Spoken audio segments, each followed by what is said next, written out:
I feel like I am the foil to the ADHD brain. Yes. No, it's really helpful when you're here to be like, and we're going to move on, because we do that too, but we're able to stop ourselves only repeating once because we notice we're repeating ourselves and go, okay, it is time to move on.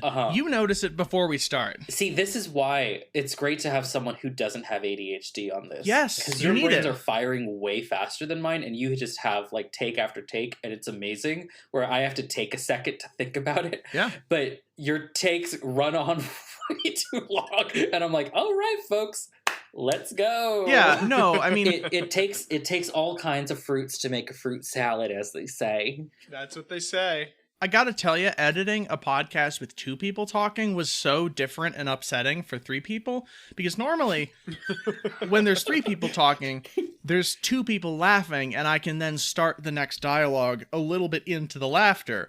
But when you're editing 2 people, you can't just like have them talking over each other. It needs to sound natural, and the only way is for like people to stop. So I have to literally edit like Bo going, ha ha ha ha, and then me going, ha ha, yeah. And I have to find a way to just, no, it sounds natural once I'm done with it. But I thought it would be less work. Like I thought it would be less work. It's way more work. Yeah, this sounds because like I can hide a lot of the editing over the sounds of other people. Exactly why I had a script when I was doing a podcast that was just by myself. Oh God, yeah, you need that. Oh, absolutely, yeah. I was like, otherwise, like, there's no way. There's absolutely no way. Also, it had to be scripted because I was doing research, but still. I mean, I guess it didn't have to be scripted, but how the hell else am I going to talk about research if it's not? I don't use a cheat sheet for podcast. I learn it and then I just have to do it. Well, no, because then it'd be Joe Rogan. I literally would be Joe Rogan then, because I was talking about cults. And it's like, oh, I heard this, and it's just completely wrong because I didn't write it down. I did have to edit some stuff out of the Bo and I podcast where I was just completely wrong about how nukes work, so I just chopped that out. I wasn't just completely wrong. I was doing Joe Rogan shit, but I cut it out afterwards because I'm like, this is incorrect in every way. Yeah, and then Spotify doesn't give us fucking $12 million dollars, and we fucking edit this They don't shit. even give us one. Well, but that's only because we don't do the Anchor ads, but I'll do ads for Anchor ads. I don't give a fuck. I just don't think we have a listener base large enough to actually convince people to do it for money. And all these motherfuckers are broke. Yeah, but we love you anyway, because guess what? We're broke too. So are we. And it's like, hundreds of people listening, but it's like, well, if you're not in the 10,000 or plus range, why am I even bothering to advertise? And I'm like, well, I don't fucking know. Fuck you. And we're getting fuck advertising. More people by the day. Yeah. Well, you know who advertised a lot apparently back in the golden era of Hollywood? Former First Lady, late First Lady. She's dead, right? It doesn't matter. Nancy Reagan, who... If she's not, she should be. No, yeah, if she's not, she should be. Doing Joe Rogan shit already. Yeah, Twitter has brought up the fact that apparently back in the day, over on the Paramount lot, Nancy Reagan was the throat goat. The glizzy gulping goat. Yeah. Yeah. She was called that because she was willing to chew on your can. Yeah. Well, that was a lot rarer back then, too. It was. They didn't even have lube back then. Oh, no, they didn't. They just had condoms Crisco. Were goat intestine. No, it's... Again, hence the goat. Yeah, that's also why they call her that. It's sort of a triple entendre, if you see. Yeah. Now, the triple entendre was another one of Nancy's moves, and that one... She learned that one in Gay Paris, and let me tell you, there's a reason why everybody's so happy there. That's what that means, right? Yeah. Yeah. It's the 1940s, and, people are really historically happy in Paris then. Yeah. There's no records. I assume it's because they were too busy fucking to keep them. Yeah. In the butt. Yeah. Yeah.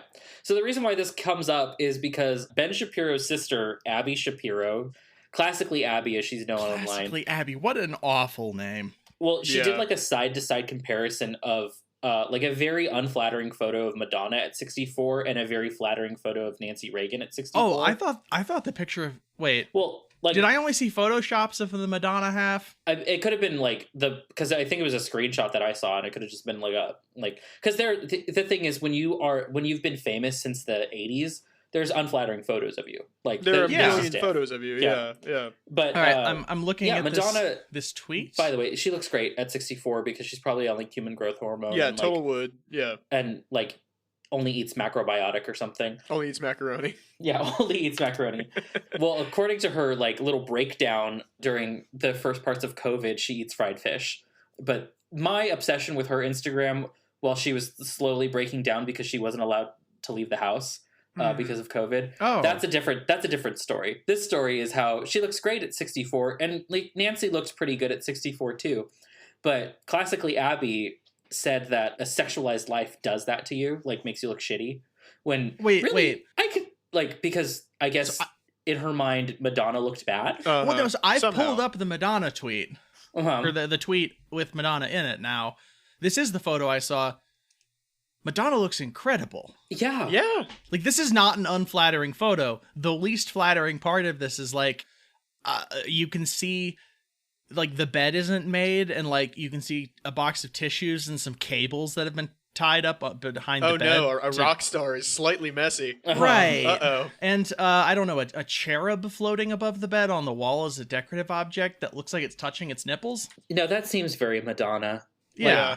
But yeah, so like a highly sexualized life apparently makes you look like trash, which honestly, if I'm thinking about it, if you're like having a bunch of sex, you probably look good because you're in good shape probably, yeah. Also because you want to have more sex. So you probably like take care of yourself a little bit, you know, have your tits up, maybe work out a little bit, maybe don't. And it still works out for you. Now and again. Yeah, it still works out for you. But people pointed out, and not just like young people, but old people on Twitter pointed out that Nancy Reagan was very famous for giving the best blowjob back when she was Nancy Davis. I believe that was her maiden name. Fancy Nancy. I think that actually would have been one of her nicknames. Probably. That's like the kind of dumb shit they would come up with back then. Yeah. They called her like the golden throat or things like that, which is like, but like, here's the thing. Like she had a lot of competition because like Tab Hunter was also known to just have like the best asshole. Like that kind of rocks. Hunter? Yeah, Tab Hunter. Oh my God. Do you not know about Tab? Oh, I love old Hollywood and like how everyone had to like be in the closet, but it was like an open secret, like Rock Hudson and everyone. I love that shit because it's so like, it's just so funny to me, but also it's like they don't build them like that anymore. Those like strong jawed sort of men who have like these boxy bodies and completely unflattering clothing. Like, I love it. Yeah, like boxers, but also they fuck each other. Yeah. Well, I mean, unfortunately, the only way you can do that is to like do a daily ritual of misogyny to someone. Like if you want like early Sean Connery body, you have to disrespect women on a daily basis. That's how you get that look. Listen here, dame, if that bowl of cigarettes ain't ready for me and fried up, there'll be hell to pay. Yeah. Before I go to work at the racism factory, you know, like he's got a whole fucking routine, like you said. Yeah, like that chiseled jaw, like really just like firm and thin down the sides. That's from saying the words whore, dame, and bitch almost every day. And like not you in a too cool could get way. it. No, not in a good way. Yeah. Like it can't you can't enunciate it on purpose. Like it just has to casually fly out of you. Yeah. I think my favorite is there's like this picture of Montgomery Clift on the beach in just like the most unflattering like swimsuit, like just swim pants, I guess. And like he like the fucked up swimsuits they had back in that time. He looks confused. His hair is disheveled. He's like I don't know what, like, he just looks like he's... It's like a just fuck me up kind of situation. Exactly, and I'm just like, oh my God, I love that sort of look. He's like, But yeah, that was her competition, was someone like Montgomery Clift, who also famously gay and a little bit of a goat throat. Oh, okay. I see what you're seeing in this person. Yeah, just like, look at that, like, Cro-Magnon brow. I'm trying to, like, this person reminds me of... And then, like, the villainously thin lips. He's kind of got... There's something about vibes, that. Yeah. You're into, like, the toxically masculine version of everyone in the Monkees. Yeah! This is, like, the guy for, like, Lana Del Rey twinks. Oh, this is their guy. This is a Lana Del Rey twink. Oh my God. Yeah. This makes so much sense. Yeah. Oh, these. I see what you're seeing, and I just don't like this person because I'm like, I would never want to be in a room with you alone. Like, no, God. I just want to fuck this person. Like, okay. Like, I know this is like not boyfriend material. You're just in it for the holes. Like you're doing the misogyny back, but like a special kind. Yeah, perfect. Famously, these men were not very good boyfriends. All of these like Hollywood types at the time who were in the closet, just like a lot of infidelity. Not like open relationships, just cheating on each other. We stand these messy bitches to this very day. 100%. Like people think that like they have like messy bitchy twink friends now. It's like it really wasn't. Like nothing compares to back in my day. You had to kiki fucking both ways uphill through the snow. I already made a uphill both ways joke in the Patreon, but you pay good money for that one. Yeah, you had to pay really good money for that. God, so great. It's just good to know that we've had such like raw talent in the White House. Such talent. I live next to so much shit named after Nancy and Ronald Reagan. I'm in Orange County, and Nancy Reagan taught at Whittier College, which is very near to where I live. So there's a lot of shit named after them, and it's ridiculous. So it's good to know that like those hallowed halls are blessed with, just like I said, talent. The gift of technique, yeah. Because like I've been known to fillet a pee-pee every once in a while. Mm-hmm. To get you filled. And I only get compliments, which is great. Mm-hmm. But I've never been called the Golden Throat. And now I feel like that's a title I need to achieve. I feel like that's like something you like get in a later Skyrim quest. Yeah. It's like an unofficial like guild, but it's the Golden Throat. Like one bard calls you in one tavern, and that's it. Mm-hmm. I mean, that's the kind of thing you only really get credit for after you've died, or in Nancy Reagan's case, after you've become a complete piece of shit. Yeah, like. Yeah. I really think what you should do is spend your life trying to get a really good blowjob at every location that's named after Nancy Reagan. Oh, that'd be great. In honor of who she could have been. I don't live that far from the Reagan Library. That's right. There's great start. There's definitely a wing named after her or something, right? Yeah, I mean, really, just if it says Reagan, just go for it. Like, yeah, it's a good fuck you to Ronald too. Yeah, you should definitely always call Ronald Reagan Ronald. Like, it makes him sound absolutely worthless as a human being. Yeah, and you know what? I'll go have sex at John Wayne Airport just because. Yeah, and I'm going to throw it in classically Abby's face by having sex with Madonna. Psychic Dolphin Garage.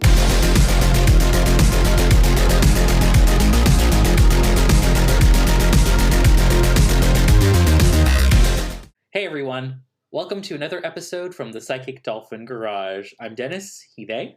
I'm Bo, he, him. And Charlie is having sex with Madonna somewhere. Right now. Yeah, she's having sex with Madonna right now. Right, she mentioned that. Yeah. And she is she, her. So, hey, we're all here, sort of. You know, she'll be back. It's Ignore fine. the wet slapping sounds, just in the far left corner of your ear. Yeah, it's totally fine. Really, really fucking. What's it called when you do the like nifty like stereo effects for ASMR bullshit? Binaural. Yeah, it's binaural. No. It's bi-aural. There you go. There you go. That's better than what I was going for. It wasn't that great, but it's fine. I'm back. Oh boy. How was Madonna? Shoot. I just owned myself, didn't I? It's fine. That's the silence of people watching me shrink into a corn cob. You've said shrink into a corn cob more than once, and I don't know what you mean. I know what you mean, but I don't get where you got that reference. Like, you don't know where the reference is from? No, I don't, and it's very funny. I'm going to send it to you. We're going to do a little bit of Twitter education. Yeah. Okay. Hey, a meme fine. I know. Yeah, that's fine. Jesus Christ. Well, you've had sex with a celebrity, which is great. Well, we're going to talk about celebs because they've been doing some dumb shit, which is like I mean, it's pretty common. What else is new? But it's not very common to see celebs get into multi-level marketing schemes, which are actually just crypto. Yeah, celebs are getting into crypto now, but not the ones that you think. Okay, I posted the meme for you in general. Okay, oh, it's a drill tweet. Okay, yeah. Great. So celebs are getting into crypto and NFTs for the weirdest reasons. Sean Lennon. That just sounds like a fake parody. Yeah, who's famously the son of... Yeah, Sean Lennon is my parody Twitter handle. Like, yeah, I mean, John and Yoko, I should say. Yeah, Yoko was involved. Yeah, she was there. I believe it's Sean Ono Lennon, correct? Yeah. Well, there you go. Well, Sean is getting into in cryptos and NFTs, I guess to become more rich. I don't know. But he has a very interesting reason to get into this very specific NFT called SkullX by some asshole that I'm not going to name because I don't need you to go looking him up. No, this is all made up. What the fuck? Yeah. Anyway, his tweet is, if you're tired of nauseatingly cute NFTs for little babies that look like they were made for the very first digital watch, it might be time to get serious and upgrade to SkullX NFT. Not for the faint of heart, hand-drawn digital demons from another realm. This is Sans Undertale doing an ahegao face. Yeah, this is a sex face. Particularly one of these is there's literally eyes drawn into the skull holes that are like, you know, closed and almost enjoying stuff with the tongue hanging out. Like that skeleton is getting railed. Yeah. The other ones have explosive anime sun rays to indicate how goddamn orgasming they are doing now. I'm not joking when I say this is just like Sans getting fucked or waiting for cum. Yeah, no, this looks horny. This does, like, I've been playing a lot of Hades lately, and the skull just sort of feels like Hades-esque video game, so as soon as you said Undertale, I'm like, yeah, that's what this is. Uh-huh. No, this is, what's Sans' brother's name, Bo? Papyrus. Oh, Papyrus, that's right. They were named after fonts. What's that papyrusy do? Yeah, this looks like Papyrus waiting for cum, which is just great. To be fair, this is not very babyish. This is quite the opposite, actually. Yeah, it's a step up from like the ugly like paper doll art most of those have. But what I hate is just not like much of one, how but... like I just like talk about just like artistic integrity. I commissioned I'm a Boy for another D&D character, and he's taking his time. He's like, you know, making some very wonderful art. And you know, I'm very happy to have paid him the money because I like the idea of this character and I think it'd be cool and I love his art style. These NFT like artists in quotes just literally are doing palette swaps. Like this is very easy to do in Procreate. Just sort of like drag and drop the color from the base one to the new one, and there you go. You have a new. It's so lazy, and I hate it. I mean, they're commissioning people to draw 10,000 ahegao skulls. Like you have to do a palette swap. It's just like I fucking hate it. It's so stupid. Yeah, and it is. Also, Charlie, I hope that you're not intimidated by this art though, because it is very masculine. It's incredibly masculine. The thing is that crypto and NFTs are such a boys thing. So I'm glad. I'm glad that someone like Reese Witherspoon is girl bossing it up. She's girl bossing it like you wouldn't believe. Yeah, just promoting women of color who are making NFTs. It's really great. Oh, okay. You were doing a misogyny to me to transition. I get that's acceptable. Yeah.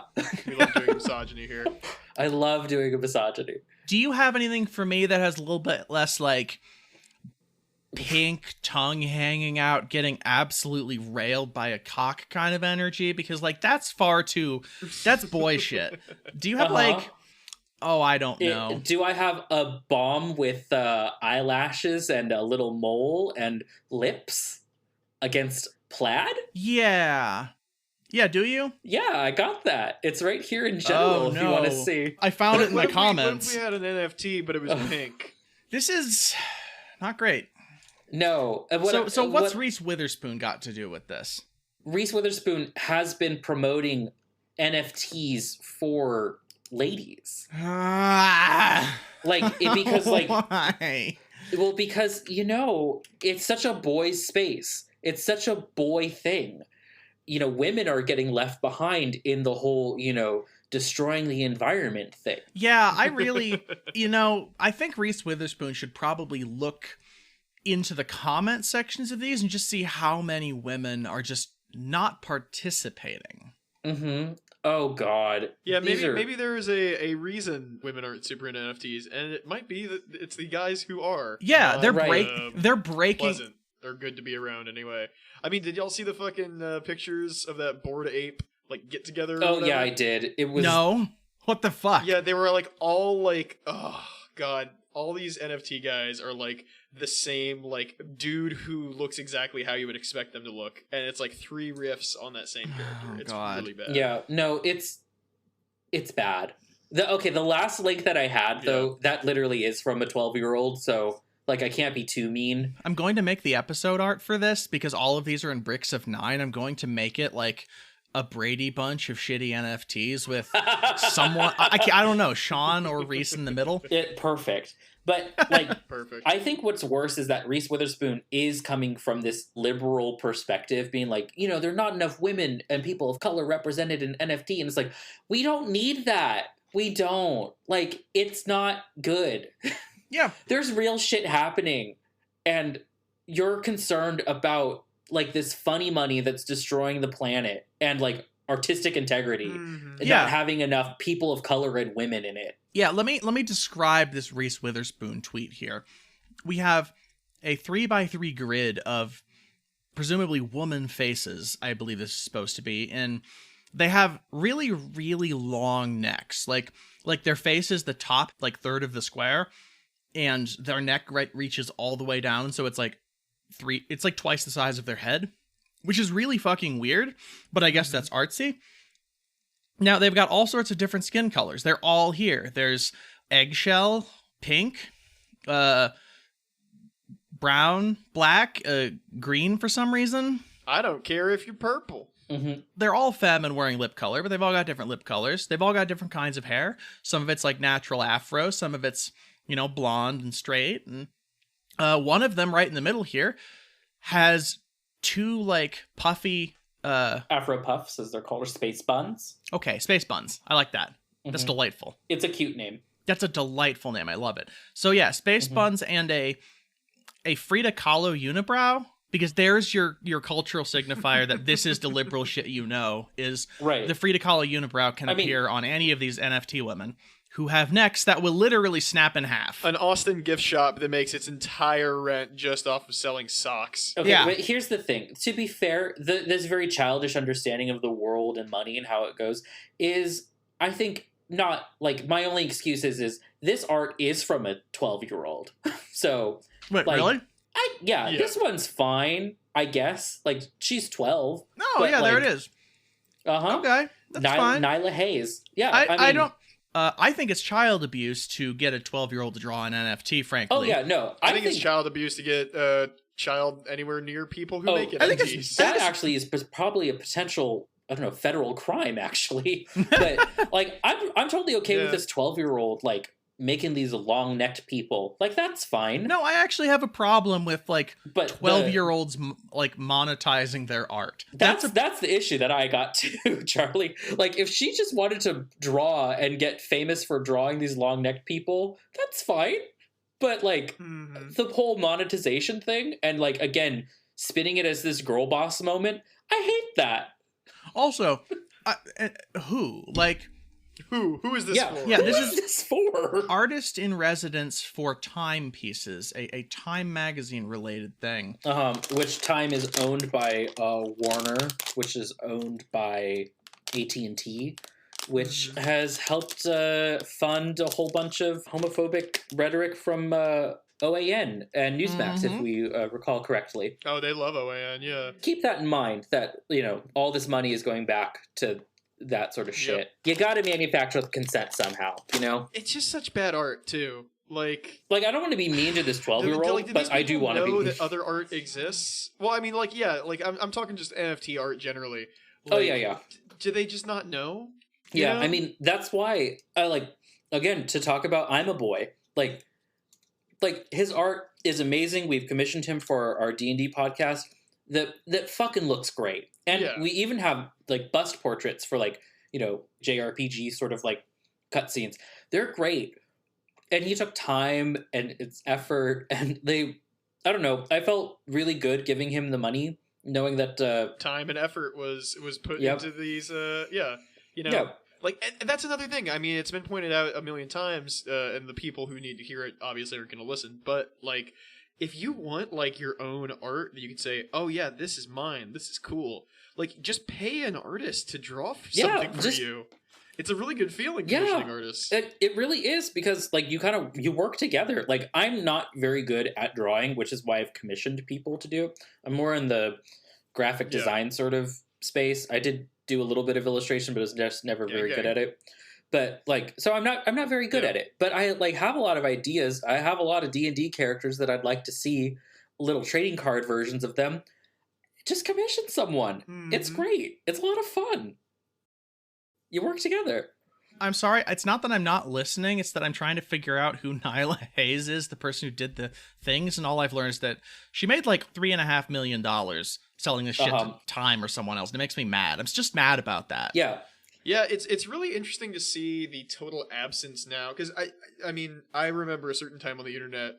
And, I mean, honestly, I kind of feel that I probably got the tail end of it.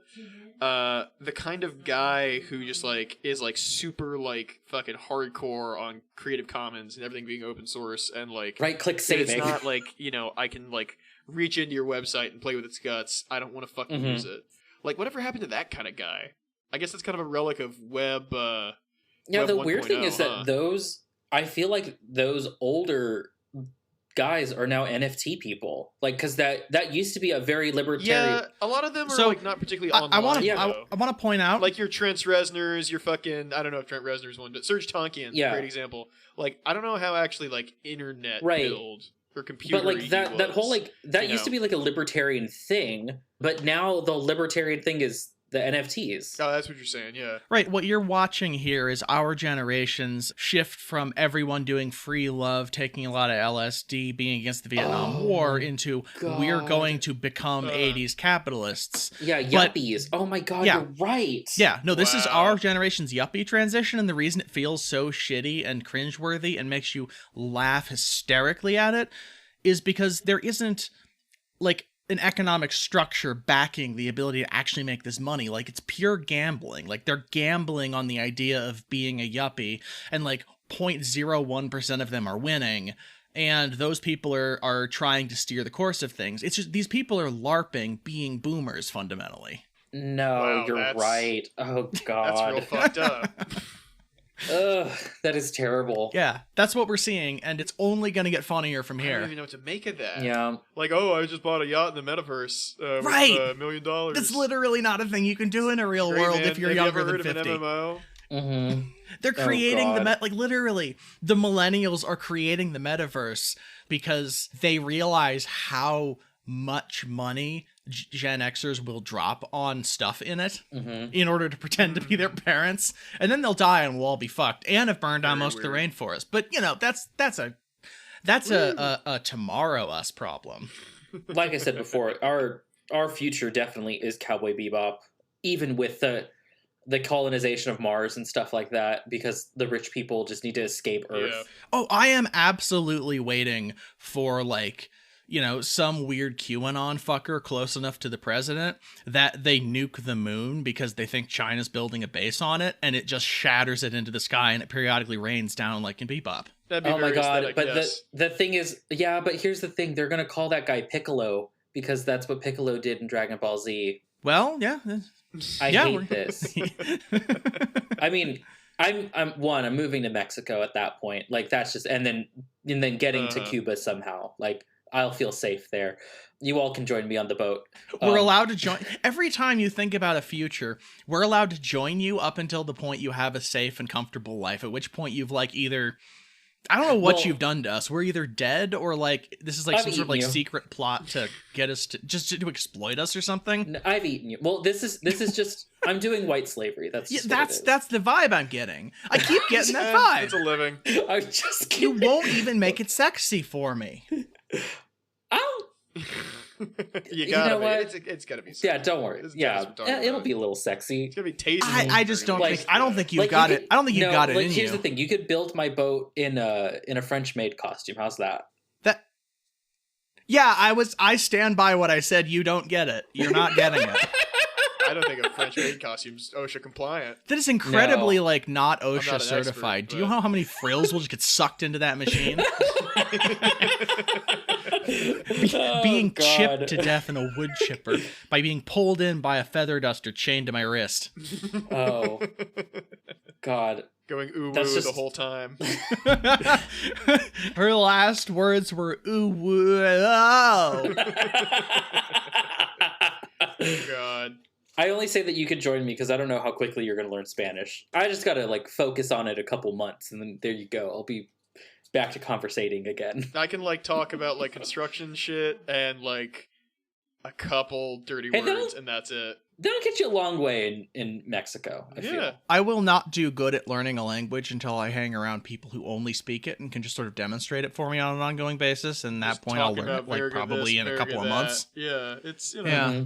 Oh man, Spanish, Mexican Spanish is so great because it's just so vulgar all the time, and everything is everything is fart, cunt, or dick. Yep, that sounds like English also. Well, it sounds like our podcast, honestly. Yeah, maybe that's what I'm really relating to.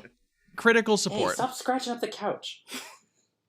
To yell at the cat. Sorry, you have to yell at Sam not to do that. Yeah, I have to yell at Sam to stop scratching up the couch. Don't, no, throw up on the hardwood. Not on the couch. Not on the couch. Oh, God. Speaking of do not cross the picket line. There you go. There you go. Yeah, you got it. You really cram that in there. That was smoother than 80% of Zach's, and I will stand by that. A low bar you've cleared with passing colors, yeah. Flying colors. Sorry, I dissociated for a second thinking about that transition. Yeah, Zach segues. Oh, yeah, but when you say them, you sound like you're earnestly trying. One of the things we got to respect about Zach's form is that, they're distancing themselves from what they're about to say to get us to the next topic. Yeah, because it's called being irony poisoned. Yeah. Yeah, no, you're not. I'm doing the classic, this is a bit. I am a character playing this. I can playing feel the role the of podcaster. dripping off of you. Mm-hmm. I'm Stanislavski method when it comes to transitions. Yeah. And you don't even like the mountain goats. Come on. And I'm Slavoj method when it comes to transitions, which means I tell some harrowing, oh, yes, when we were as children, a joke we had is we would tie our legs together and attempt to roll downhill, and whoever was the most bloodied got to, I don't know, go into the woods and kill a stoat.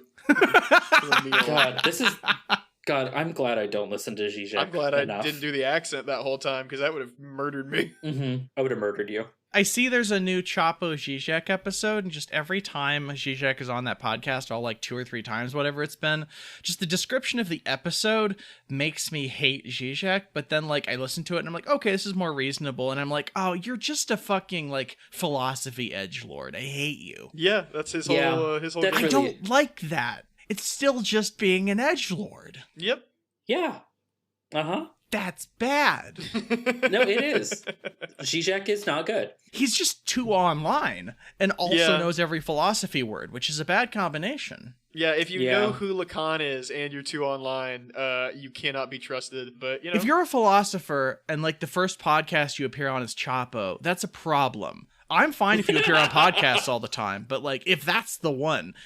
Also, Zizek debated Peterson. Come on. That's not even worth your time.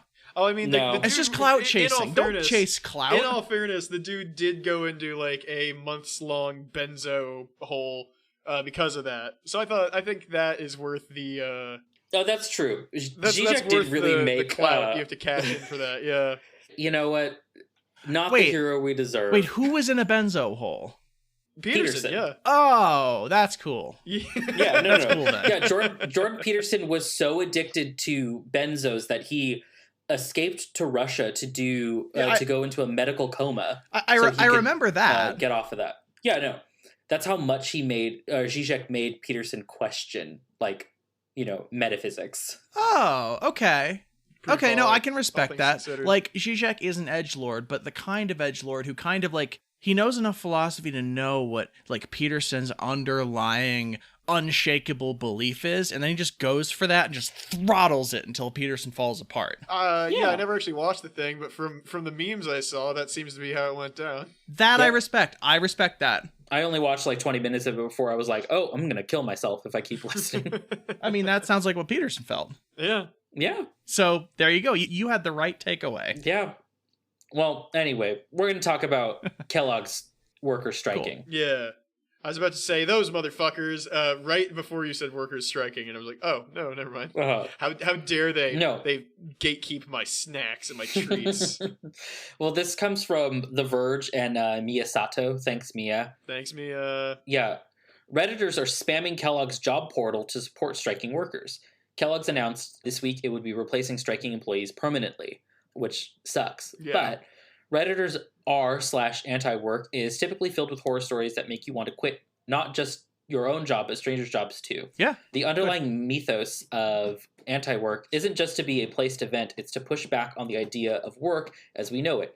So it might seem counterintuitive that on Tuesday, a thread blew up that was urging members to apply for jobs, specifically at the Kellogg's cereal plants in Michigan, Pennsylvania, Nebraska, and Tennessee to overwhelm the system. Basically, it's a DDoS attack to just completely annihilate the website so people can't cross the picket line and Kellogg's can't hire scabs. Awesome. Yeah, I love it when this happens every time. And God, the more you digitize this process, the easier this shit becomes. It really is. Like, here's the thing. Like, don't cross the picket line and try not to eat anything Kellogg's. It's really hard because you realize they own all sorts of bullshit. Yeah. Yeah, it's really weird. Like, I have some Morningstar stuff. Thankfully, though, I did get it at the discount grocery store, which means Kellogg's didn't actually get any money from it. Cool. So I got this like 2.5 pound bag of vegan pizza bites for like $7. Love me some vegan pizza rolls, baby. Yeah. Oh man, they're so good. But like, just do your best not to cross the picket line and buy anything from Kellogg's. But this is what all it is. Yeah. But this is an awesome story. Yeah. I mean, do your best, but at the end of the day, like, you're going to have a hard time not eating their shit because, oh, wow, the reason they have this much power over this many workers to this level of cruelty is because they're such a fucking monopoly and have so much goddamn money and own so much. The crueler that they are, the harder it's going to be to boycott, which is why we really focus on, like, what if the workers just stopped producing for them? Yeah. Actually, do your part and apply for one of the jobs and bring the website down again. Yeah, we'll put the link in the description to apply for a job at Kellogg's. Yeah, just destroy that website. If you can get my buddy Alan Smithy hired, I'll buy you a beer. Yeah, just pick any, like... Yeah, get Mickey Mouse hired at Kellogg's. Just pick anyone. If you have enough free time and they're doing Zoom interviews, go through the entire process and let them hire you as a fake name, and then don't give them any of your information. You as much time as you feel like wasting. And do like a silly voice. Oh yeah, do like a clown voice. Actually, put on like a voice modulator or something. Take a box of, I don't know what cereals they own, Frosted Mini Wheats, like cut out 2 eye holes in it and like a little hole for your lips and wear it over your head the entire interview and tell them how much you love their shit and just have stacks of empty boxes littering the floor behind you. Perfect. Make like a little bikini out of like, cereal bowls and, start pouring milk on you in a very sexy way as you like eat kashi. Yeah, tape a spoon to the end of like a scepter or whatever you got, like a pole, and just declare yourself the Lord of Breakfast. Also, I know this is like a dumb joke, but like it's going to be really easy to boycott eating kashi because everything that they make tastes like cardboard. Yeah. It's so bad. Just don't eat that shit. It tastes like cardboard. Yeah, like I get it. Sometimes you just want a thing that tastes kind of like sugar sprinkled on pure fiber, but like I don't know, put a little honey on some grape nuts or whatever they don't own. I don't fucking know. Like buy in bulk some granola. It's cheaper. Yeah, just get some like rolled oats and like put a little bit of like yogurt or water or something in there, and then in the morning pull it out with some like fruit in it. Yeah. Like, whatever. There you go. You got it. You got this, folks. We know that you could feed yourselves. 1, 2, you got it. Doing fucking Blue's Clues for eating breakfast. Yeah. Notice my marked silence as I just kind of agree with y'all, ignoring the beer or four I would have for breakfast for a while in my life. I was actually just about to defend you and say, no, we shouldn't make fun of too many people. Like, not eating breakfast is like the number one American food brainworm, I would say, next to like many eating disorders, which I would say that's probably an eating disorder, not eat breakfast all the time, but like, you know. Yeah, but like sometimes I'm just not hungry. Like, if you're not hungry and you still experience hunger on a regular basis, you can eat when you're hungry. But if you stop eating, you lose your body's hunger signal, and then you're just like, well, I must not need to, and that's not correct. Yeah, you're right. But like, also, I'm not hungry. Do you have food? Have you made it so that you don't feel hunger signals, Dennis? You know what? We'll talk about this some other time. Do you have eating problems? I think we could hash this out right now. I'll just saying. Yeah, no, we'll diagnose me some other day because well, you call me off pod if you want. It's okay. I probably will. Okay. I do have to, like, this is a legitimate like, I had to include these two stories. We do have some like sad stories. I couldn't ignore these, and I just wanted to talk about them because they're really bad. You know, this is your dose of sad stories, but don't worry, we close it up really nice. We got some rad to counteract the sad, yeah. Okay, so after this cool story of Kellogg's, we're diving into some absolute bullshit. Yeah, like really bad. Okay, well, good on Kellogg's. I love it. Well, not Kellogg. Good on fucking up Kellogg's. Sorry, I need to be clear here. Edit that out and don't clip it to make it seem like I support them. Sure. They're good. Hey. See that. This is the problem. I'm too communist. I said good on Kellogg's, and I pictured in my mind a field of workers doing actual work, refusing to do so. And then I'm like, shit, they're not. They're not Kellogg. That's the future we want, not the one we have. Right. So this next story comes from the Savannah Morning News from David Favake, or no, not David, Drew. Thanks, Drew. One of those. Drew Favake. Oh, God, this title just makes me feel uncomfortable. Operation Blooming Onion. Federal indictment reveals modern-day slavery in Georgia. Let me guess. QAnon people do not care about this human trafficking. Yeah. Whoa. Go figure. I've not heard a single thing about them. So, according to a newly unsealed indictment revealed last week by acting U.S. Attorney for the Southern District of Georgia, David H. Estes, 24 people conspired for 3 years to smuggle Mexican and Central American workers and force them to work in brutal conditions on farms located across the world, including the southern, middle, and northern regions of Georgia. They were at a news conference in the... What was that? Sorry, just try not to make light of it, but it's like, farms located across the world, including in all of Georgia, like frequently just in Georgia. And I'm like, this sounds like a Georgia thing. Yeah. Anyway, go ahead. So at a news conference at the K building, Estes stood at a podium alongside the federal law enforcement officers who were involved in cracking the case. The 54-count indictment titled USA versus Patricio et al. Discloses a federal investigation into what Estes calls modern-day slavery. I really wish they did not call it Operation Bloomin' Onion. It's a really silly fucking name for what this is. Yeah. Right. The reason why is because it was an onion farm. Yeah. But I hate that. Don't call it that. The story goes on. The 24 conspirators over the years reaped more than $200 million for this illegal scheme. While during this time, there was reports of at least 2 rapes during this time. And oftentimes these workers would work hungry, if not given any food at all. Yeah, it says over 100 foreign workers brought into the U.S. to exploit and imprison them in inhumane conditions. Like, exploit because essentially and they'd imprison. be held at gunpoint, like coerced physically, coerced also like with, having their papers taken or like a lot of shit like that. Yeah. Yeah. Which is pretty common. There's that famous story of Tyson Farms doing that to migrant workers as well. Basically, the day after, like a very big day at Tyson, just murdering chickens, they just called ICE on the whole place, and illegally, by the way. Like, you're not allowed to really do that.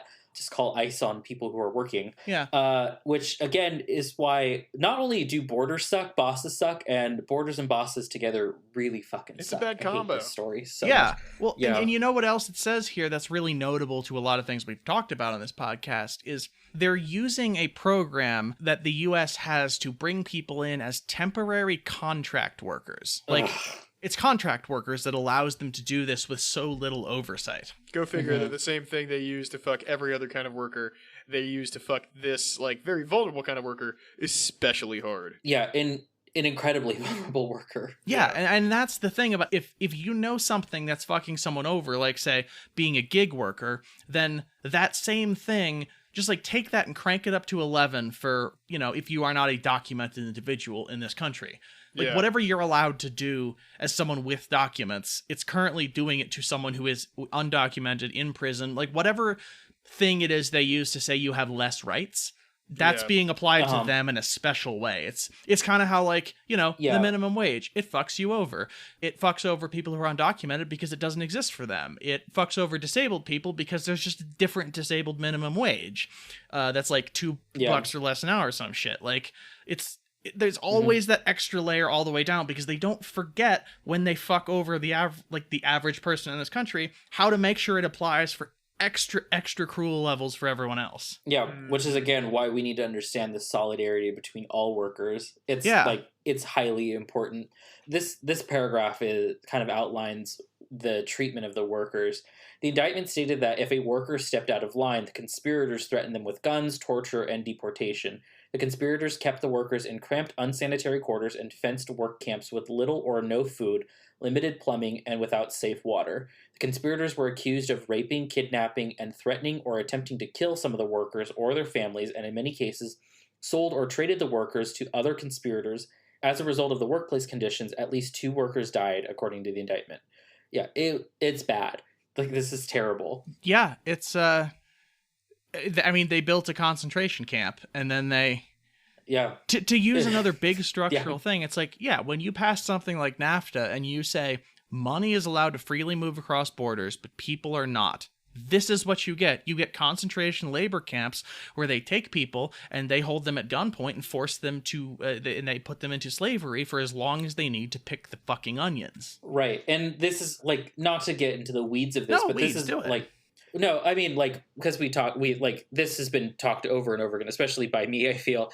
The reason why there are people who need to migrate to the United States to work on farms, say this as many times as you need to. Never stop saying it. Well, yeah, it's true. Is because of the United States meddling in the elections of these places over the years. Like, this is all a direct result of capitalism and imperialism in these Central American states who legally chose socialism or, like, kicked out the fascist dictators that were put in by the United States. Yeah, and this is neoliberal plants at best, if not fascist dictators. Yeah, or just literally we're like, we're going to grow our own food here because, like, you know, Mexican farms for Mexico or something. And we're like, no, we should own those. Yeah, no, like Chiquita Farms or, you know, United Fruit. But in at least in most of Central America's case, no, full fascist dictators. Yeah. You know, military dictatorships just completely killing peasants and indigenous people.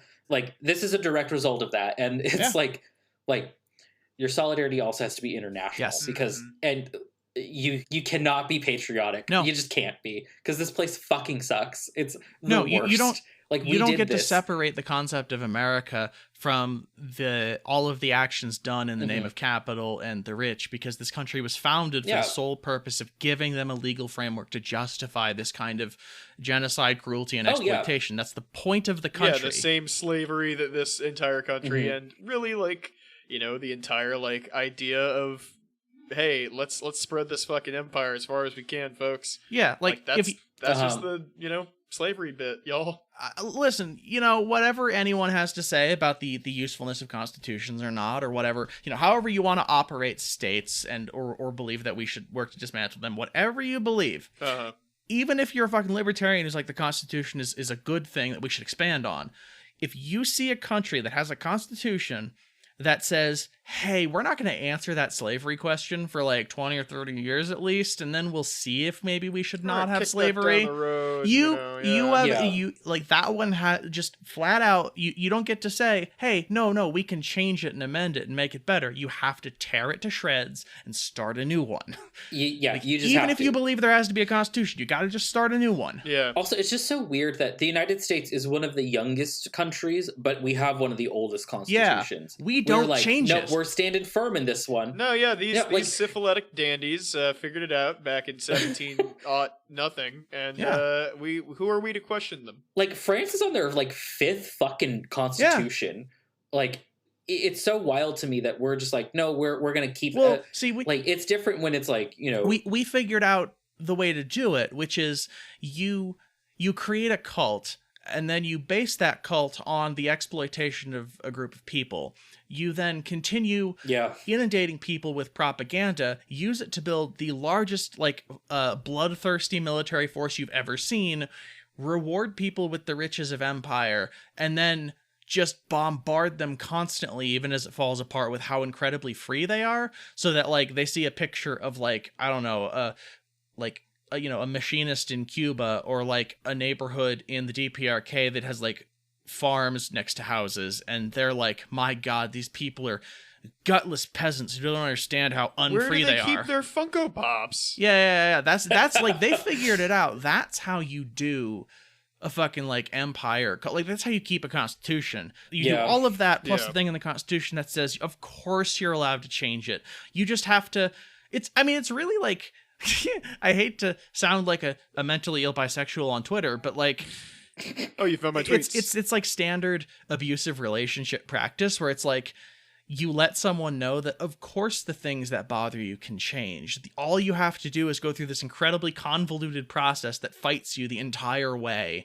And once you've done it all good enough, then you'll get the changes you want. Like, that's why liberals fetishize the people who do their homework, is they're like, we just need someone who's good enough at doing the homework and the incredibly complicated bureaucracy that you have to do on your own in this country.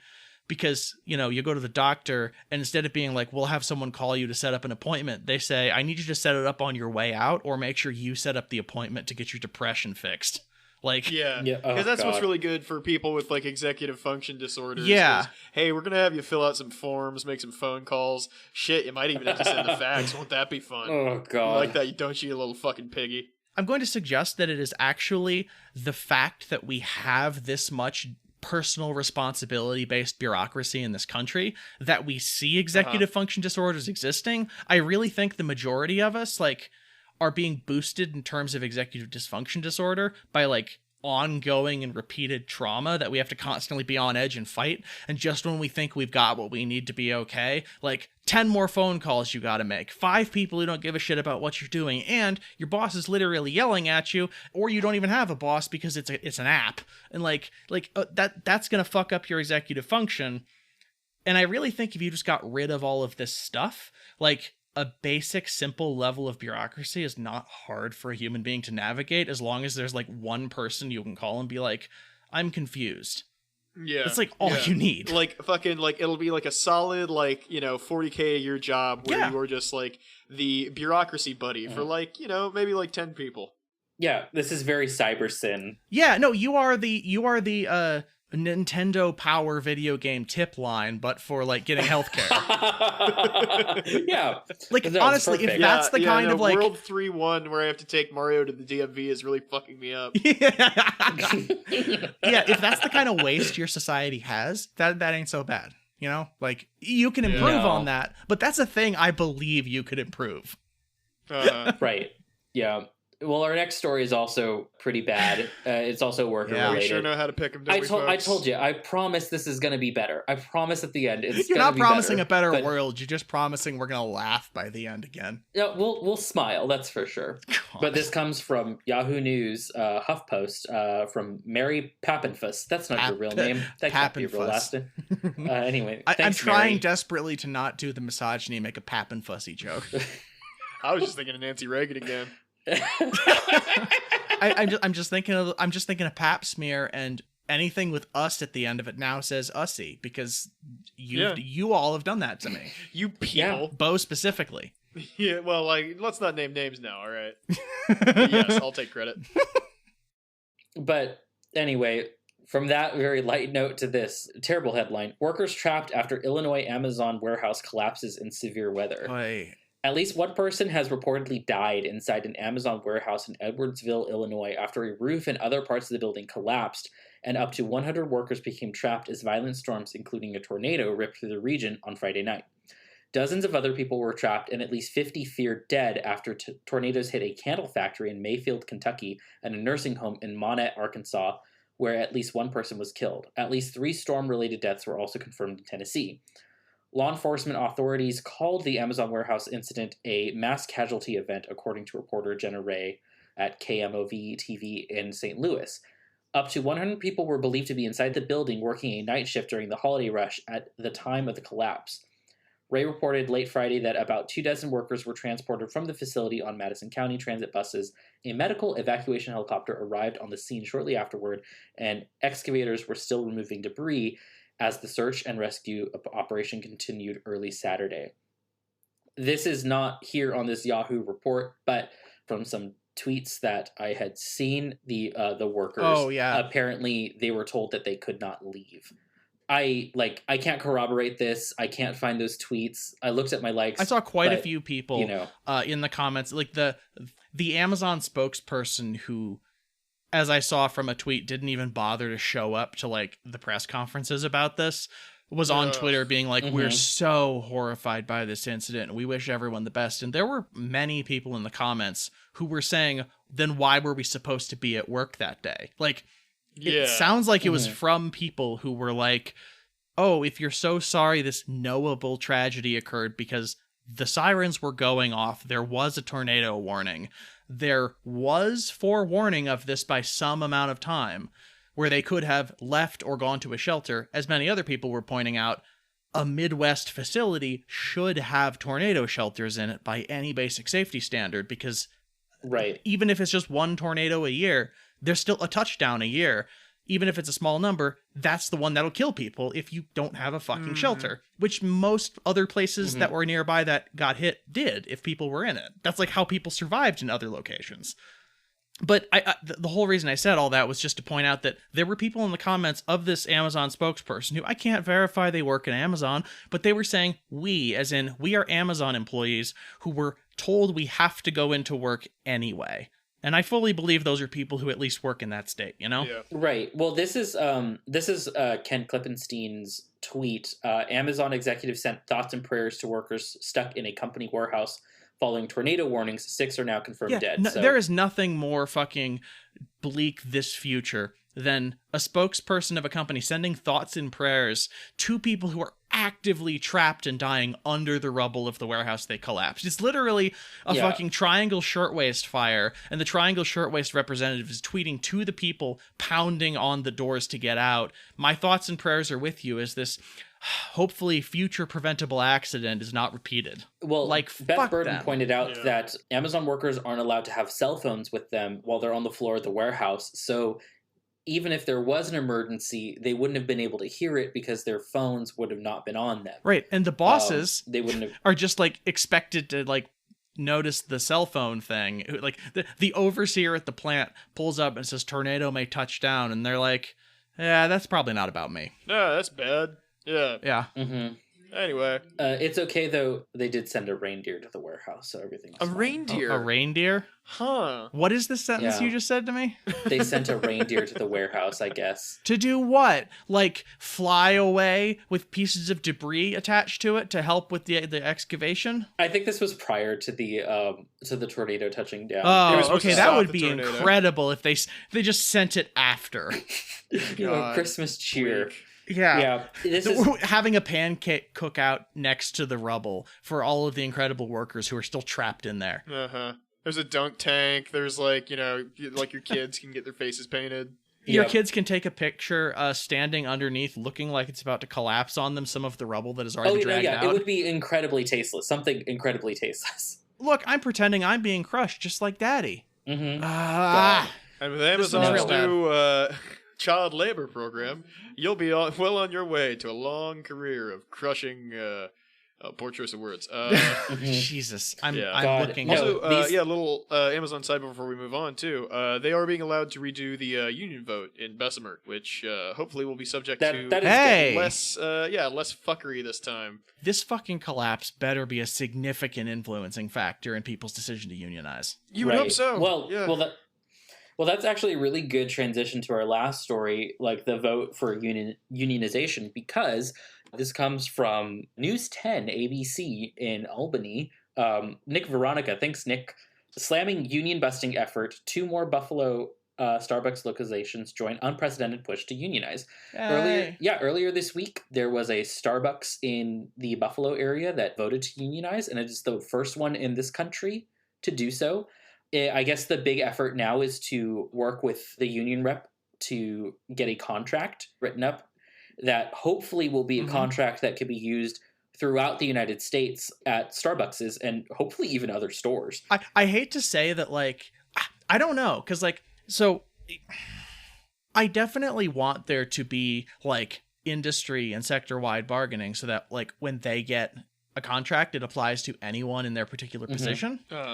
And that's really hard to get right now. I do think that, interestingly, I think the second best thing might be you're allowed to unionize a single Starbucks, and then every other Starbucks is allowed to also unionize on that same contract, on those same principles, because it sounds much simpler to get 10 people. Like, when you work at a Starbucks, you know everyone on the shift. It's like 8 people, you know? Because they make you get all their phone numbers, so if you have to call in, you have to call all down that list to fucking fill your slot. Yeah. Speaking of doing your own bureaucracy for the sake of rich people. At Starbucks, and I only know this because it's a very similar thing, the Coffee Bean and Tea Leaf, which is a chain over here. I think it's a global chain now. But you would get people to cover your shift from different stores, even, as long as you were in the same district. Yes. So you know tons of people. So this wouldn't even just be store-wide. This could be, like, district-wide for these people. And these districts are huge. Yeah. They absolutely do that all the time with, like, all of these chains. And I'm like, oh, shit. If you can draw up a simple contract that applies to your chain and just see other people getting it done, like, you might just unionize the 10 of you at the job. Like, even if you have disagreements on politics and shit, and even if, like, 1 or 2 people, like, you can have up to, like, 4 of the 10 people who work there, like, just be, like, really shitty libertarians who are like, no, I signed the contract and I'm free to sign whichever contract I want. And the other 6 people go like, yeah, and we're gonna sign this one.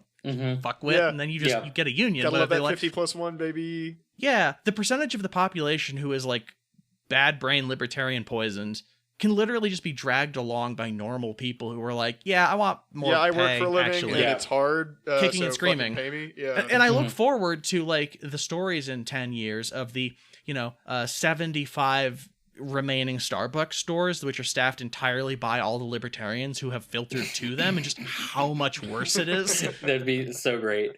Now, I'm sure there's a downside to unionizing this way, obviously.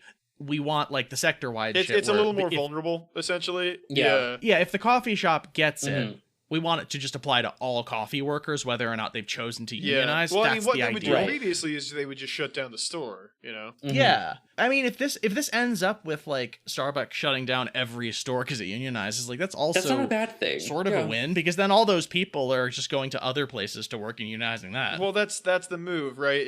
That's why you have the entire town do it rather than just, kind of like they have. No, totally. Like, again, this is not the best situation in the world, but also I'm thinking, like, I don't know. Yeah, how many stores will Starbucks close? America in 2021, the best situation in the world.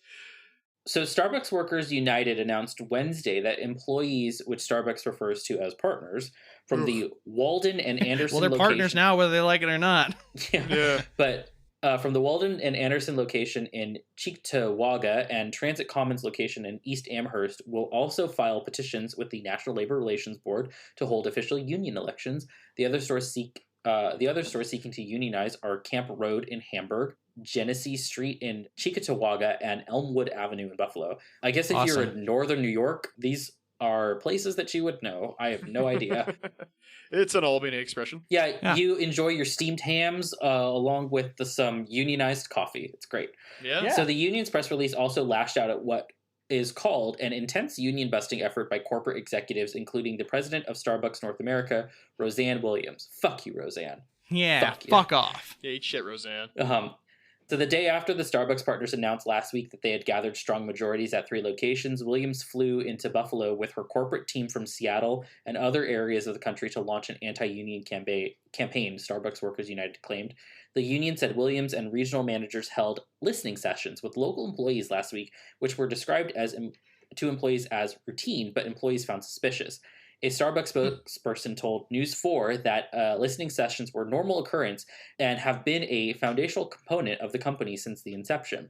The spokesperson added that the company has done more than 2,000 listening sessions across the country over the past year, including more than 175 by Williams herself. I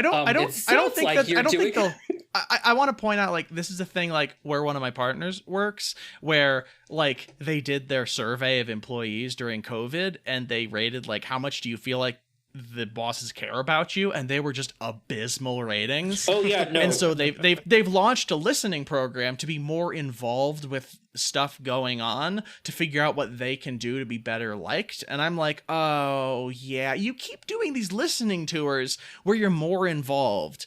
And we need you to not be involved. Yeah. Like, the less involved you are, the better. Yeah, actually, one of my roommates was also a Starbucks employee, and like after the surveys thing, this was a thing. So Starbucks Workers United also said that partners at 3 stores that filed last week for NLRB elections were notified that they must attend mandatory 1-hour meetings with management. Gee, I wonder why. Yeah, I wonder how those meetings went, what they talked about. We're like family here. We're like partners, you know? We all fuck each other. We're like partners. Yeah. It's like, no, that's back a house. That's between the, fucking Montague and Capulet-esque front of house, back a house, issue. We're a polycule. You're allowed to go work and fuck at any Starbucks location you want. But if you dare fucking go to any other coffee shop and work there or fuck there, we will absolutely annihilate you. You will starve. You're not invited to like a polycule. anymore. Yeah. Isn't that how everyone does being poly, right? Just like you can be in this relationship with all 50 of us, but if you leave it, you'll starve. Yeah. Also, you have to give us at least 7 hours a day, and we'll tell you when those 7 hours are, maybe 2 days before. I tithe 90% of my income to the polycule, and then they use it to buy me pancakes, and I assume that's how much pancakes cost. That's how it works. That's just an economy, baby. Yeah. It's called market communism, and we invented it to make our relationship stronger, and now no one leaves. Yeah. So I assume it's going well. Well, my hope is much like yours, that like this is kind of just a blueprint. There's a ghost haunting upstate America. New York. Which is great.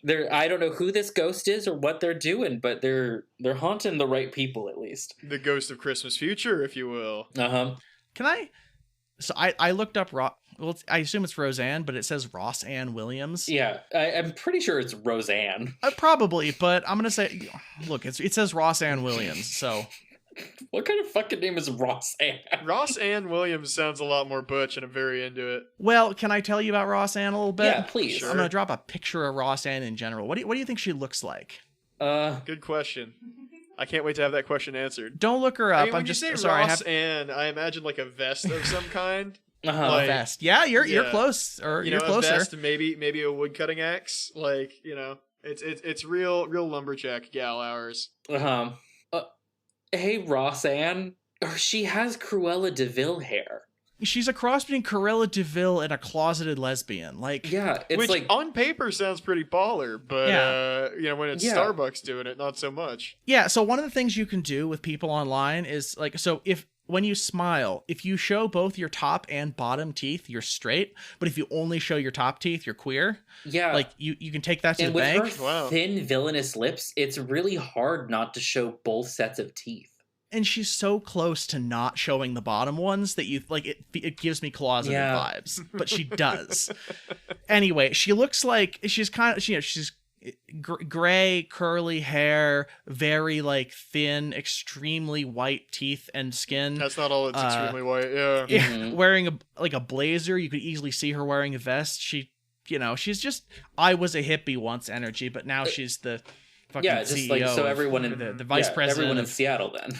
Yeah. So I want to give you. So she joined Starbucks in 2004. Guess which company she worked as the executive for before Starbucks. AutoZone. HP? No, think more collapsed and gone. Oh, Sears. Not Sears, but you're getting closer. Like Kmart? May Company, like Robinson's May? No. So the first one is Toys R Us. Oh. Now there's one more. Think of the most not here company from when we were kids you possibly can. Enron?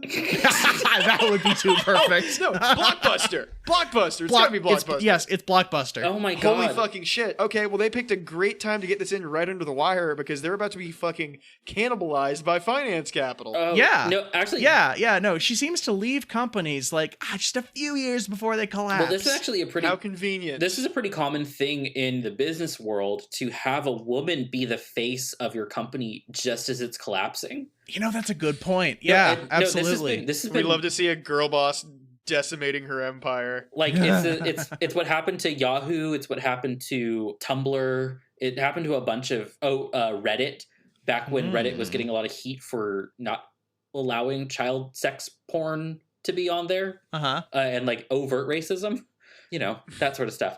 Yeah. So here's some other information about Roseanne, who I believe probably is here for like, you know, hippie or woke reasons because it's Starbucks, but also she will she's going to still replace herself with a woman to be the face of the collapse. No, you're right. So regardless, it says Roseanne supports over 23. It says 230,00, so I'm going to assume they mean 230,000, but it looks like 23,000 with a comma in the incorrect place. They're just fudging the numbers any way they can. Yeah, literally, this is a made-up number. I mean, unless it's European and the comma is a dot, in which case it's Roseanne supports over 230.00 Starbucks partners. I mean, you know... I think it's a problem that they're segmenting employees into decimal points, but you know, I don't know how to do that. Mean here. Roseanne supports over 230,000 Starbucks partners (employees) and parentheses. I love thanks. that. No, thank you. Thank you for giving away the game to us reptiloids who can't understand what you mean with your very obvious corporate jargon. Jesus. Yeah. Jesus Christ. So, yeah, just notable. Roseanne served on the board of the directors of Women's Food Service Forum through 2019. She studied pre-med at Lewis and Clark College and Portland State University in Portland. Why is there a medical school named after, you know, fucking colonizers? Yeah. I hate this. Yeah, Everything about, like, she would Gaslight, Gatekeep, Girlboss her way all the way to the top of Starbucks. Just to have it, like, you know, decimated underneath her. No. Like I said, good thing the union folks are doing what they're doing when they're doing it. Yeah. Yeah, no. Like, actually girl bossing her way. She spent 3 years based in Amsterdam as the vice president of operations there. Of Amsterdam or of Starbucks? Starbucks in Amsterdam. Oh, okay. I was like, you just said Amsterdam, and I was like, she's still Starbucks. Amsterdam. she girl bossed Starbucks into Amsterdam, and I probably did a bunch of drugs because she looks like the kind of person who's like, I did a bunch of drugs and I know how it means to connect to people, and that's how I'm a good C. Oh yeah, VEC or VP, whatever it is. God. Okay, but also the experience living and operating a business abroad is essential to expanding her perspective on how companies and people can act as positive and productive global citizens. She served as the senior vice president and president of Starbucks Canada for 4 years, and in that time, she not only doubled the market share, but also helped establish the company as a retail industry leader in benefits, particularly mental health care. Well, okay, that's easy to do in Canada. Yeah, fuck you. There's two things. It's like working internationally. You worked at a European. Like in Europe, in a Western Europe, like she worked internationally to scale operational excellence for Starbucks stores across Europe, the Middle East, and Africa, from specifically Amsterdam, Canada, and the United States. Like, God, you know, those Middle Eastern and African countries. Yeah. Okay, so the places where there are Starbucks in the Middle East is Dubai specifically, right? Yeah, and then in Africa, it's South Africa. Yeah, no, like Dubai is the place. Capitalist households. Dubai is the place you go when you live in Amsterdam and you need to do something a little more illegal than what they let you do there. Yeah, God, oh God, I also at this time, she would have been VP or whatever she is during that whole like start a conversation thing about like having Starbucks employees just sort of bring up structural racism. Oh, yeah. To like people who are just like, I just need my coffee. Yeah, no, I want to point out here, Rosanne is a vocal advocate of equity, inclusion, and diversity, both in the workplace and in the community. She helped support the creation of... there's a lot of typos in this. She helped support the creation Starbucks formal commitments to diversity and inclusion and champions its ongoing social impact efforts. I'm so glad that this white woman was at the head of that. She absolutely probably had too much to do with just bring it up. Just talk about it. People don't talk about their feelings enough.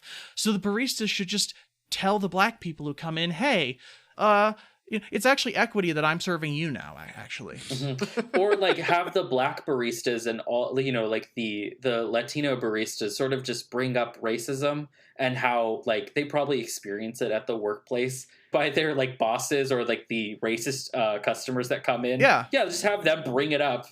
Yeah, like that's like an easy and fun casual conversation to have. I transitioned primarily while working at a Subway, and let me tell you, I had a lot of conversations with customers, many of which were actually productive, most of which were really, really awful and bad for my mental health, about being trans and all the things they didn't understand. Because when you're trans, they just bring it up for you. You have that chance. I'm sure like every fucking like non-white employee at these Starbucks is like, what do you mean bring up race? They bring it up all the time. I'm constantly talking to these fuckers about it. Right. Also, it's not like it's as a person of color, it's really hard not to like have an interaction based upon your race because you can't really hide it. Yeah. It's there. Mm-hmm. Like it's pretty obvious. Every conversation I have is tinged by me being trans. Yeah. Yeah. No, yeah. It's when you are obviously queer, obviously trans, obviously not white. It's really hard to have that conversation. Or it's really hard to not have that conversation because other people often just bring it up when you're when you're like, I'm just here to serve you coffee. It's like, I would prefer you talk to me less. Yeah. Like I'm not your fucking like go-to like magical trans friend to answer your fucking questions about like, hey, so like you got like, are you collecting bits down there like or Pokemon? Like how's that work? Yeah, like look, if you want to pay me time and a half, including for the time I'm sleeping this shit off, then you absolutely can. Like, I'll have more of those conversations, but that's the minimum. Yeah. I don't need someone to, like, point out that I'm Mexican and ask me if I can speak Spanish or say something in Spanish to them while I'm trying to give them a bagel. El bagel. Gracias. They do that instead of tipping. Hey, you seem gay. Say something to me with the word like in it. See, that doesn't happen in California. No, that doesn't happen in California. Because everyone says like it's just how they talk there. Yeah. It's unfortunately just how we talk here. Hey, bro, say something with uptalk for me. Oh, see that may be a little bit more. That's homophobic. Yeah. That's a little homophobic. I'm making light of ongoing encounters with racism, but I'm also like, yeah, God, fuck. I know this. I know the trans version of this. No, this is. Hey, intersectionality. It's a thing. Yeah, it is, isn't it? Who knew? Imagine if someone was like black and trans. Imagine if they both had to of have those this conversations, right? Yeah, I'm literally just like trans and autistic, and that's enough to already make it so that service employment is living hell. Like beyond this, like what the fuck is there? Like Jesus Christ. Right. Just again, all employment is living hell, but intersectionality teaches us that we're all on the same side, and certain people have it even more of a goddamn living hell all the time. Right. And it's not just like the thing that sucks is Rosanne has heard the term intersectionality and has divorced it from all of its like, worker oriented and like, socialist oriented roots. Rosanne thinks intersectionality is what happened to Sam. Yeah. Who, by the way, is half white. There you go. It all comes together. When you crash your forerunner into someone who isn't white. Yeah. Or only half white. God, that's another conversation navigating as someone who's like racially ambiguous. Sam and I have that all the time. Yeah. Because he's half Filipino, but gets mistaken as like Mexican or white all the time. And, people love having a conversation about like all these Asians bringing COVID.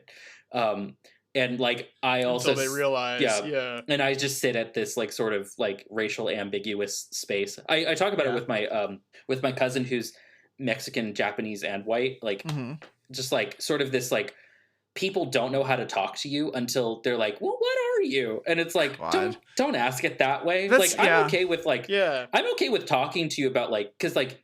And I talked to my cousin about this, like, this is an interesting mix of things, like, culture's weird like that, and, it's fine if, like, you want to talk about this, like, from a not sort of, like, I'm in a human zoo perspective. Yeah, like, because you're, I don't know, interested, because you find me interesting and human, like... Right. Now, I find you interesting, specifically, what ridges your former labial-cranial skull is made up of. Now, if I could just grab my forceps... Labial cranial? Labial cranial, yeah. It refers to the brain's pussy, which I believe is one of these old Why are we laughing? Oh, Why are we laughing at the very respectable and ancient art of phonology? Phrenology. I like science. I trust science. I believe in science. God. Good. Liberal racist Louisiana sheriff. Great. I love this idea of like, now that Fauci fella, he's making some strides in all sorts of medicine. I believe that by the year 1896, we ought to be at the point where we'll have people back to work. They'll be working. Trust me on that. Oh God. This is gonna be Kellogg's new. It's the fucking real crispy crunchy cereal because it's just like KFC bits. And the new mascot is like, hey, what if Tony the Tiger was racist? I don't know. I get Knots vibes from that mascot. Yeah. So I assume it is. Well, if you and Sam ever want to like come on the podcast and just talk about that experience, and we will relate to the ways in which totally. What even are you? That's a good show. Yeah, even my cousin, he's great. He could talk for hours, which is wonderful. And that's what a podcast is. Funny enough. One of these days. I got a record button for you. It'd be great. He's a sweet fella too. But solidarity forever with the Starbucks workers and workers everywhere. That's all I got to say to close this section out, because it's amazing that people are unionizing in places that we never really thought could unionize, and I just want to see it roll out even more. And if this destroys Starbucks or chains, that's even better. Because you're gonna take that unionization energy and take it to like wherever you work, and that's good. Like that's great. We just need more of this. But you know what else we need more of? Listeners. Please. Bring us to what really matters, which is our podcasts. Yeah. And the little numbers that go up sometimes and give us little addiction chemical dependency boosts. Do you have an old cell phone with a cracked screen in your house? Turn it on, boot up the podcast app, and subscribe to us from a different account. Yeah. And just keep doing that until the algorithm favors. Yeah, just leave it on auto update forever with like Don't use your 200 gig. Just use your data. It's fine. Yeah, it's totally fine. If you do that, the algorithm will favor us, and we will get more listeners because we go up slowly. But if you do that, we'll go up much faster, and then we'll go up faster. Because once you hit like 1,000 listeners, like regularly, you start going up considerably faster until you kind of hit your peak. Yeah. But below that, it's just kind of like you got what you got, and we love all of you. Yeah. So just leave a comment wherever you listen to podcasts, and just say, hey, these folks are great. Tell your group chat. Yeah. But if you really want to support us, you could support us on Patreon. Like these fine folks. Shout out to all of our patrons, especially Jorge, Tim, Alexander, the Warlock Phosphorus, Alex, Drew, Conduit of... this is so funny. Andrew, Conduit of Existential Dread of Fatherhood Itself, Broobs, Caleb, Eli, Jack, Julian, Knightley, Lizzie, Malwin, Olive Lotion Wizard, Rufus, Not a Mole Rat, Samantha, Scott, Sophia, The Brilliant Dr. Fly, Tyler, The Reverend Lonham Hollywood, Dylan, Julia, and Ryan. Thank you all so very much for plugging this show along. Yeah. We really do appreciate it. Like, this is the time of the year to reflect, and I've been doing a lot of reflecting of, like, just how great our audience is. All of you are wonderful. Like fucking getting in like our replies on Twitter and shit, and like that's super fun. just supporting the show. Like it's little shit, but like it's fucking it's nifty. Yeah, I like posting from the show account and seeing all the people that like our show and listen and go like, oh, I know you fucking listen to this other show I like. Yeah, and I don't know. I think that's cool. Watching people actually have us in their Spotify Wrapped and actually seeing our own Spotify Wrapped for like the in show. The top 3. Yeah, like wild. Anyone listens to us.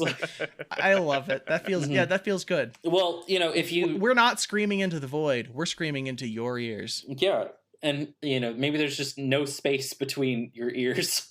It's just some sort of case, welcome. You're among friends. Honestly, yes. But in which case, you're smart. We love you. Everyone is worth it. Don't listen to.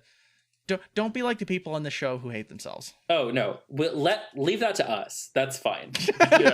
But I don't need you to hate me. I got that covered. Yeah. No, actually, I don't feel that way about myself. Oh, I do all the time. It's wonderful. Sometimes I feel weird. I feel like I like myself a lot more than some other people like themselves, and it feels weird. Oh no, that's queen all shit. Of you are that's all of you. I'm fine with you liking you both yourself. are so cool and funny. Thank you. You're deprecating. Oh yes. It's a defense. I worry sometimes. Well, hopefully the little gay people who live in my PayPal think the same. Yeah. But if you do find it in your heart to support us on Patreon, that'd be great. You get a whole bunch of bonus content. We do a bonus show prior to this recording. That's why we're so limber and good at transitions and stuff. Because you get the junk, you get the unfiltered, you get that like good frothy morning piss. Well, you get our podcast form. Yeah, you get a lot of our sex stories too. I kiss and tell on that podcast so much. It's great. Yeah. I need to do that more. I just need to be having some more sex. Yeah. You know what they not say? Having enough. A gentleman never tells, but Denis is anything but gentle. Well, that's not. Is that how we pitch it? And I am a lady, so you will get the whole fucking story. But you also get the whole fucking story. We also have. I'm so sorry. Do you think people listen through us trying to get to the ending because we're still funny, but also it's just like they're just like, please stop. I think maybe a little bit. I mean, I would, but also God, yeah, we maybe say it's a we're palate ending so cleanser long after ago. everything being fucking horrible and depressing. Yeah. Yeah. Anyway, please finish the ending. Yeah. If you do subscribe, you get a whole bunch of cool bonus content. Like I mentioned, we do a bonus episode before each of these. We have some really cool interviews with labor organizers. You also will get access to Dolphins and Garages, our D&D podcast, a month earlier than everyone else. Our D&D podcast is a lot of fun. These two are just some of the most amazing D&D players that I've ever had the experience to play with. One of these days we will do it in person. Fuzzy every time you say that. You're just a really good storyteller. That's just it. You're a very good storyteller, and I love it. And I can't wait. One day we will do it in person. And I do voices. Yeah. You do. I mean, you're both very good storytellers, along with Artemis, who just, I don't know, she's got a talent for it. It's really great. Yeah. We can all see this 3-dimensional fantasy world in their heads around us like a movie or a video game, and we're approaching this mythical space in our heads like you would be playing Oblivion. I wonder if I could, I don't know, shoot just the bird off of that tree branch. Yeah. I wonder if I just keep jumping at this mountain that's 45 degrees, if I could climb up it. Turns out, yes. See that mountain? You can climb it. Yeah. But, it's an awesome podcast. Please give it a listen. Because that Spotify Wrapped was a lot of fun to look at too, but it was very tiny. Yeah, and we were able to enjoy it because we do not receive money from Spotify, nor do we expect it. Right. Anyone who is an actual artist who puts things on Spotify and they need money, they did not post a Spotify Wrapped. They hated that shit because they do not get paid. Yeah, no, and so. I felt bad about posting it for that reason, but whatever. It said we were getting more listeners slowly, and it was nice. Yeah.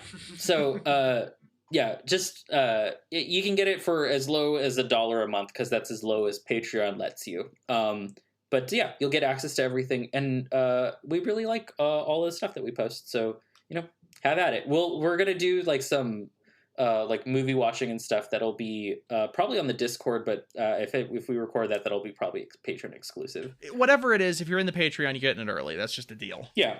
So, if you like us, just consider it. And if it's too much to ask, like I said, posting a comment about how much you like us is free, and that also really helps us out too. I don't get podcasts from anywhere that has comments sections. It's just like directly RSS feed off of the Anchor FM, but that still gives us numbers in a way that I think boosts us on Spotify. Yeah. I guess if we're on Anchor, it's Spotify. So if you leave a comment on Spotify, that counts. All right, never mind. Yeah. Spotify, Apple Podcasts, wherever. Just go leave a comment on our podcast anywhere that hosts our podcast that has comments. You don't actually have to be subscribed for it to matter. Graffiti a gas station bathroom stall. Even better. A real one. Well, we're going to make some like InfoWars style stickers that just say Psychic Dolphin Garage and then have like, I don't know, whatever the 2 years from now QR code is. Guess who just got a fucking Cricut and can make a bunch of stickers now that just have a fucking QR code and shit? I'm going to have so much fun doing this stuff. Oh, yeah, buddy. Anyway.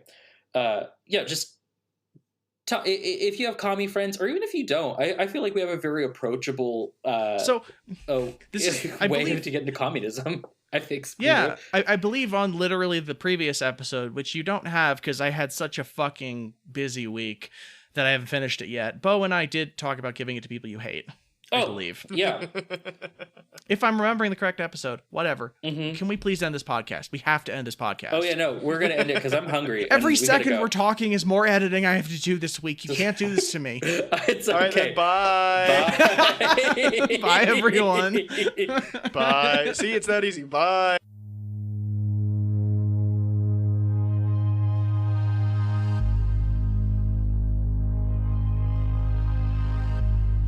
Can you explain what an NFT is?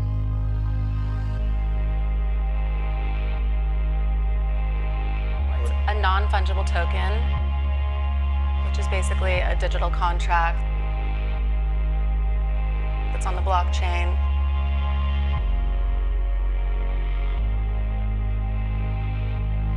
So you can sell anything.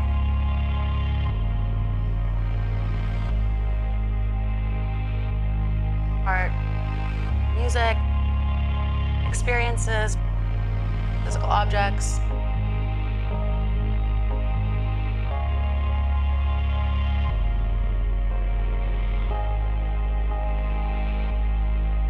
I know that Beeple is an artist. Awesome. Yeah, so awesome. And he had like 300 pictures in one digital picture. I thought that was interesting, and I go, well, I can never do that. Paris Hilton, everybody, Cooking with Paris!